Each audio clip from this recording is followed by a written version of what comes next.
What would you say to the audience that might inspire them to get the very most and best experience from this integrated awakening conference?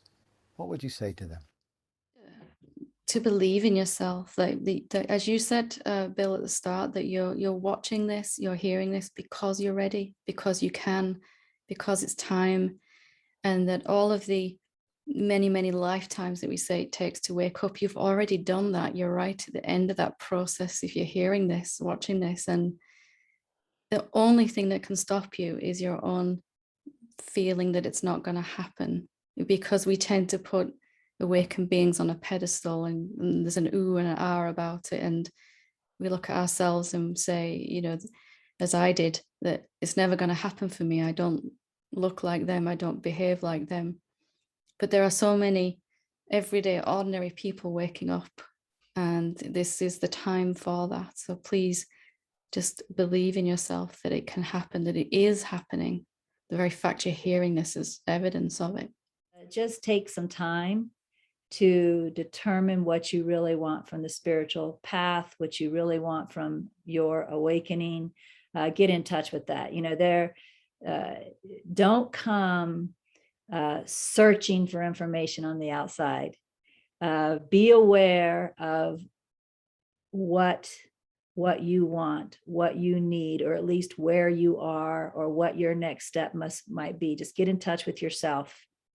And then show up, and then whatever is supposed to be most profound for you, whatever is supposed to have the deepest impact on you, will jump right out at you if you're ready from within.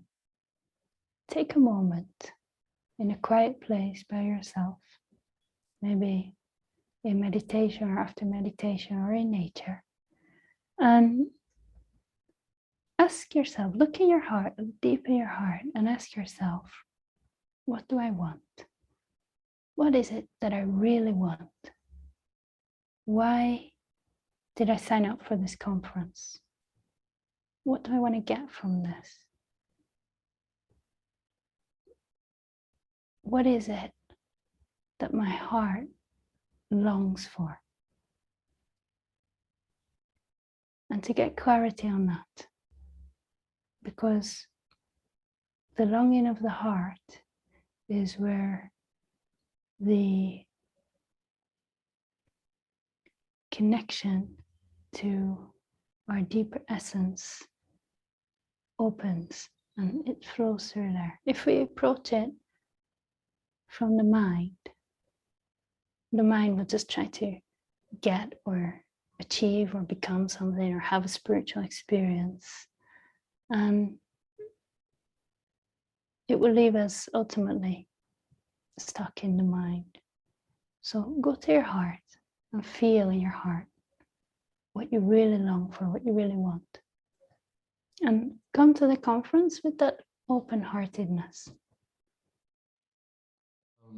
Listening with your whole being, your heart, your mind, your gut, your body. Let it really sink in. Let yourself be impacted by it. Let yourself resonate to what's being said. And don't try to understand it or analyze it with your mind. And then when it's over, go back to those teachers and teachings that you were drawn to and pursue those. To listen, not from the place of trying to gather information.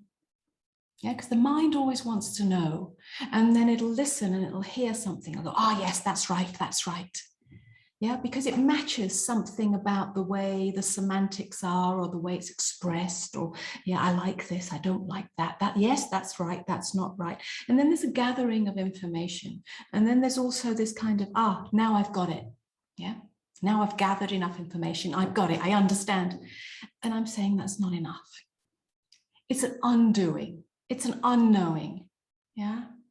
And so listen, and listen from not knowing, and wait. What's the quality of your experience right now? And how open can your heart be right now? How open can you be? How much can you let the mystery make love to you right now and reveal something new about who you are, what really matters, who everything and everyone is, and how really to live this moment with as much depth and substance and goodness and beauty as we possibly can. And why not, pray with your whole being by recognizing that and engaging with what's given, and letting that enrich you. And, who knows how long we've got. I would say come empty. Come empty. Because when we come empty, there's room for something else to be. There's a place for whatever the knowledge is that's going to come out of this conference. There's room for the music to touch your soul in a way it's never touched it before. Come empty. That's what I would say, because I think that is what can make for the best experience, no matter who you've studied, no matter whose work you're familiar with, because, there are a lot of amazing speakers on here, whether it's Regina Dawn Akers, Rupert Spira, Alan Cohen, who I love. Never had the pleasure of meeting him yet, but love, because I used to listen to him on Hay House, and come empty and just soak up what's being shared. And I'm sure there's something that's a nugget for you that's going to be a part of it, right? So that's the exciting part. There's something here for me, or else you wouldn't even be on here, right?